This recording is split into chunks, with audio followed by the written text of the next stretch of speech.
Here to tell us about the power of how we talk to influence what we do is Karen O'Brien, professor at the University of Oslo and co-founder of cCHANGE.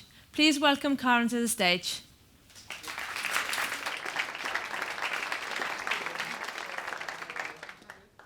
Hi, thank you so much for inviting me here today to talk to you. It's been really interesting and inspiring to hear the talks this morning, and many powerful perspectives have been presented.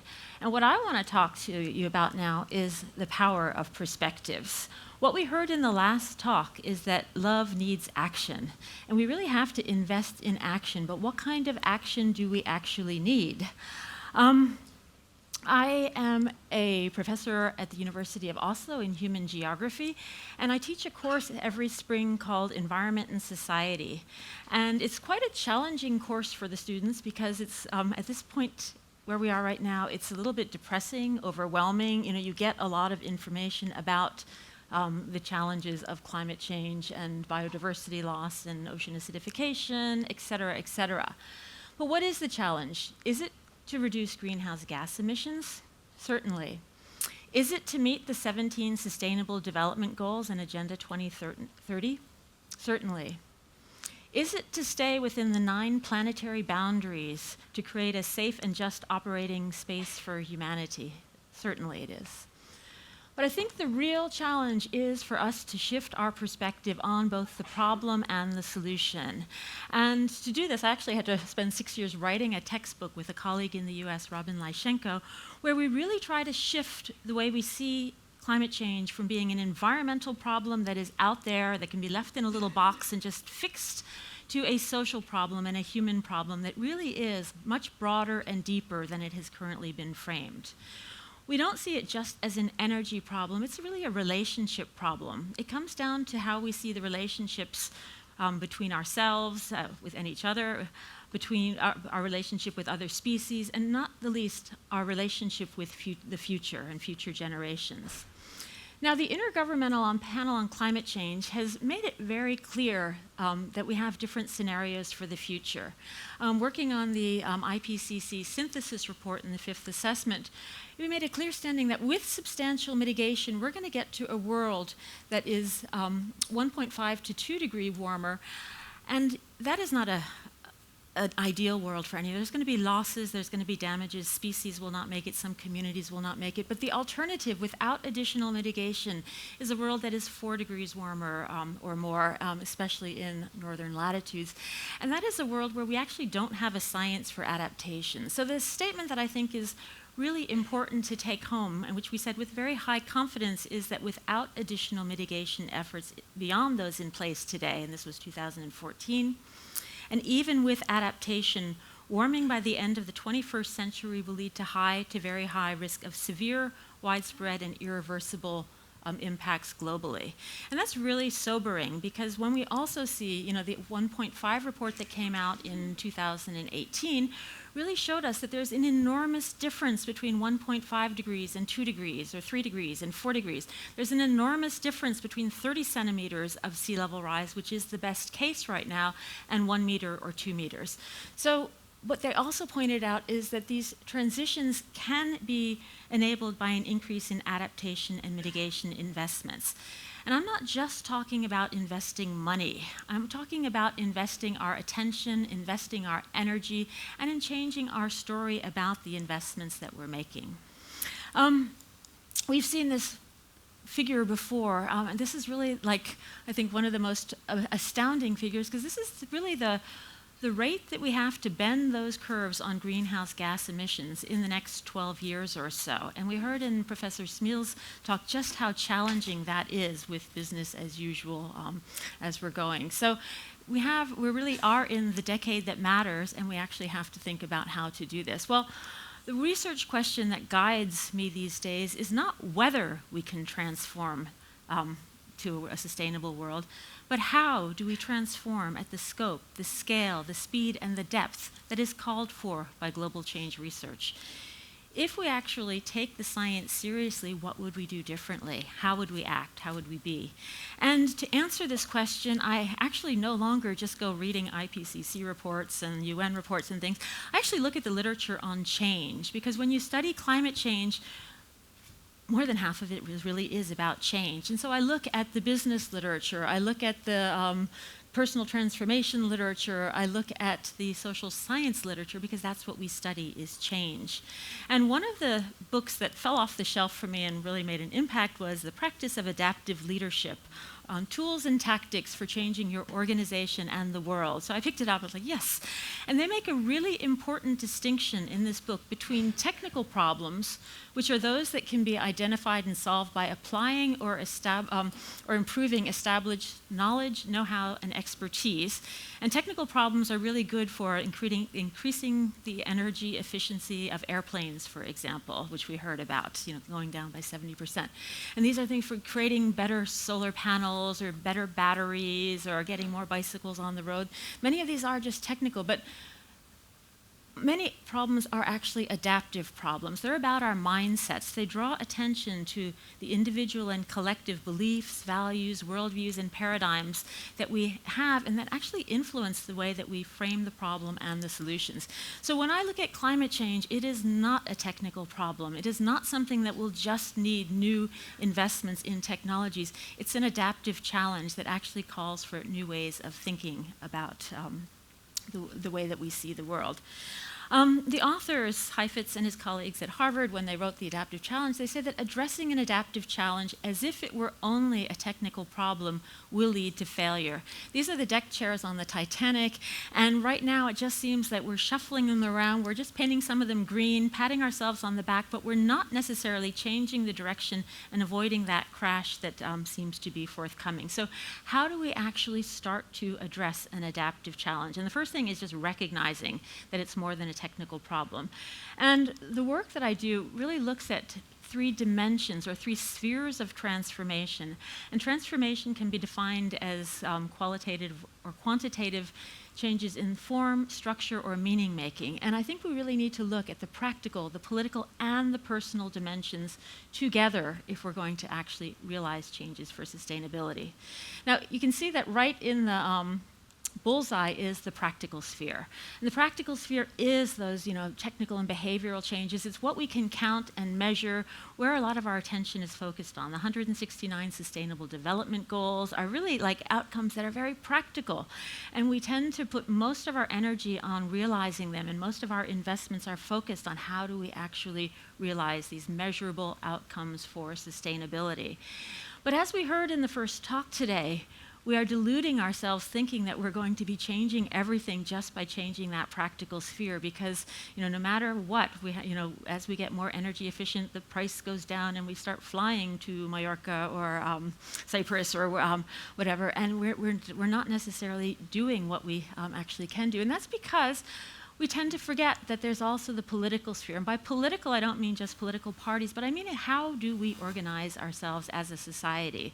This is about the systems and the structures that are in place that either enable those practical changes or block them. And they might be social norms, rules, regulations, infrastructure, all types of systems. And we heard about the financial system and the changes that are taking place there, divestment, investment, that are actually enabling practical changes to happen. But we also see at this time in history that there's a real polarization in that political sphere, that many people are kind of going against, climate change isn't even real, and other people are saying we need the radical revolutions and things. So we often get very stuck in that political sphere, and it might take decades just to get to a voluntary agreement to actually address climate change. Often then we're forgetting the personal sphere. When I say personal, I mean individual, but also shared among all of us. The beliefs, the values, the worldviews, and the paradigms or thought patterns that guide what system we see, how we see ourselves in that system, and also what are the goals in that practical sphere. So the personal sphere really is about the mindsets that we carry into the problem. How do we frame it? What are the solutions that we actually see? How do we engage with that? And often when I talk about the personal sphere, everyone goes, yes, yes, yes, we need to change people's beliefs, values, worldviews, and paradigms tomorrow.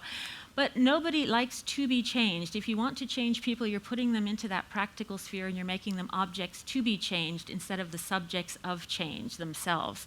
And I think that's a really important distinction, is to start to recognize what are people's values, what are their worldviews, what are their beliefs, and start to work with all of them together and start to see where those, how do you actually create those conditions for transformations to happen in and of themselves. Now, when we're talking about large-scale systems transformations, we see that there's many different leverage points, and investors always have leverage. So how do you have, what is leverage point for systems change?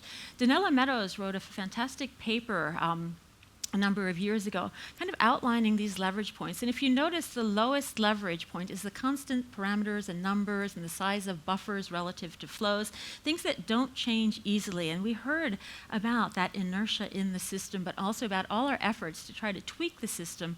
And she points out that we're often pushing it just in the opposite direction. The taxes end up leading to more people here or there or whatever. And it doesn't have a lot of leverage. When you start to work in that political sphere with the feedback loops, the structures of information flows, the rules of the game, and the changing the rules of the system, you start to see lots of changes going down the field. But what she calls the highest leverage points are what I call the personal sphere, the goals of the system and the paradigm or mindset through which the system evolves. And we're in 2019, we have 12 years to bend those curves, and I think we really need to be working with those highest leverage point. What are the paradigms through which we're looking at that system? We're looking then, most of us are thinking, oh, we need technologies and everything, but I would argue that people are the most powerful solution to climate change that exists. We're the ones that create the technologies, we use the technologies, we also abuse the technologies. And when you think that each person actually does have a sphere of influence, investors have a sphere of influence, people who, coaches of football teams or soccer teams have a sphere of influence. Everybody has a particular system, even if it's the family dinner table, that they can actually influence. And we can widen that. But let's go into that personal sphere a little bit more and see, what is it that drives these changes? Values are really important. This is Shalom Schwartz's structure of values, and you can see that the inner circle is different values that we all hold or prioritize at different times in our life, and the outer four circles are the motivating factors for those values: conservation, self-enhancement, openness to change, and self-transcendence. And different people prioritize different values in different contexts and situations, but what we see is that they always come out in the political sphere as a conflict between what we should actually, where we should put our attention, energy, and money, and they also come out in what should the goal be. Should our goal be economic growth? Should our goal be sustainability for some? Should our goal be sustainability for all, or a thrivable world? Those are really very much value-based judgments. Our values don't just pop out of nowhere. They're very much linked to the way we see the world, our worldview, our perspective on our own, our being on this planet. And there are many different worldviews and many factors that influence worldviews, but the point I want to make is that everybody has a worldview, and all of our worldviews have filters and blind spots, and they take in some information and they don't take in other information. They leave out some things that are just, so it's really important to just be aware of your worldview, and then also between the worldview, how do you connect with people who don't share your worldview, that don't necessarily see the importance of what we're doing, or why, etc. Worldviews are also, values and worldviews are very much linked to the beliefs and the assumptions that we hold about the world. And sometimes we don't make those assumptions very transparent. And just to give you an example, I don't know if any of you saw this in The Guardian in 2017, but it was a headline, it's in many papers, that the planet has just 5% chance of reaching the Paris climate goal, says this study. It says it's a 1% chance to meet the 1.5 goal, 5% for the 2-degree goal. If I were a policymaker, an investor, and things, I would just think like, oh, game over already. We're never going to be able to, science says we can't meet that goal. I would start investing and adapting to a 4-degree world, 5-degree world, whatever. As a scientist who's been working on climate change and human security, vulnerability, and adaptation, I think that that's actually delusional, because we don't have a science of adapting to a 4-degree world. It would be investing in catastrophe management and disaster management. If you actually go and read the paper that the article is based on, you will see that our forecasting model does not explicitly incorporate future legislation that could change future emissions. It is based on past emissions. So you're basically dragging the past into the future and assuming that world in 2100. We have also not accounted for the possibility that decreasing prices for alternative energy could cause a sudden massive shift to alternative energy. That would be speculative. So we don't want to be speculative, but we're telling the world that we're going to not reach the 2-degree Paris goal. These type of models don't actually take into account people. They don't take account the fact that young people are angry, they're scared, they're actually out there on the streets challenging the systems and the structures and the politics that we have. They are love in action, that they want to see that different world and they're ready to sacrifice for that. So this brings me then to that, how powerful are our beliefs? And I would like just to ask people in the room, this statement here, we can limit climate change to 1.5 degrees Celsius. How many of you believe that? Okay, great. We have a handful of people who believe that we can do that. And I'll get to that. But probably some of you might have thought, like, it's too late already. Had we started in 1988, we could probably have limited warming to 1.5 degrees, but, too late. Some people might have, some of you may have thought, like, people never change. And you might have a very small sample size, like your partner or your mother-in-law or something. It's like, we've been trying forever, but people will never change.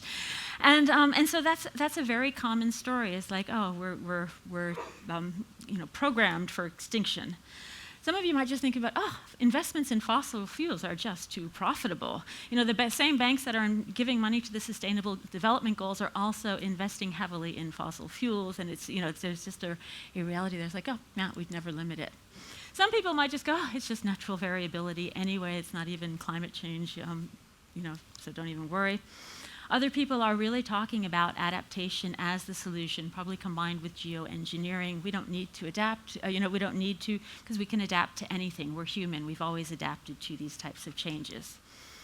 And some of you very scientifically might just say, but the models say it's impossible and these models are always right. And as we know, models always have assumptions. And there's many other ideas that you could have, but you have some people that will go like, of course we can limit climate change to 1.5. We can reverse global warming. And that's kind of like, whoa. And this is where Drawdown comes in, the book that Siri has been giving all the speakers today. And Drawdown is an initiative that Paul Hawkins started because he wanted to see, like, what is that solution space for climate change? How do we actually limit climate change? And when he started talking about Drawdown, and I'm on the scientific advisory board for it, and when he said it's the most comprehensive plan to reverse global warming, I said, no, that can't be done. And he said, our models actually show, we have meticulous research that maps, measures, models, and describes the most substantive solution to global warming that already exists. And this idea that you widen the solution space, you look at the 100 of solutions, and what they do is they rank these solutions, they do calculations very much context specific, and they look at how much CO2 each solution could potentially reduce in the next years, how much it would cost us to reduce those, and also then the net benefits. And here geothermal, they say 30-some countries could actually power themselves 100% by geothermal. Right now, 0.66% of the energy is provided by geothermal. It could be 6 to 7%. All of their calculations are very conservative, going to like 4% or something. But what they're really showing is that there are a wide range of solutions, not just related to energy. Some of the top solutions are reducing food waste, eating a plant-rich diet, education of girls. There's a whole bunch of solutions that just have not been included. And there's also upcoming solutions, such as ocean farming, microbial farming, building with wood, things like that we just hadn't really included in the climate change solution space. And all of these are very much dependent on people and actions on the ground. So just to give you a quick circle of, it's not just going from oil to wind energy or something like that, but you see everything from farmland restoration, afforestation, peatlands, bamboo is up there. All of these things are really showing us that there's much more to climate solutions than can matter. So my argument is that we need to just go both wider and deeper in challenging our own stories. And research to action is happening now. There's a first drawdown conference in September at Pennsylvania State University in the US, where the scientists are really trying to put, let's expand from 100 to 150. And what I really want to emphasize is that as we start to challenge our beliefs, as we start to take a different perspective on the problem, we start to tell ourselves a different story. We start to see a wider range of solutions, and we start to see that we ourselves are the solutions. It's not the money that we invest, but it's we as the investors. It's we the ones who are putting our time and energy into the problem. So I would argue that really right now it is time to invest in a new story, and I think that's really exciting that Nysnø is helping us do that. So thank you very much.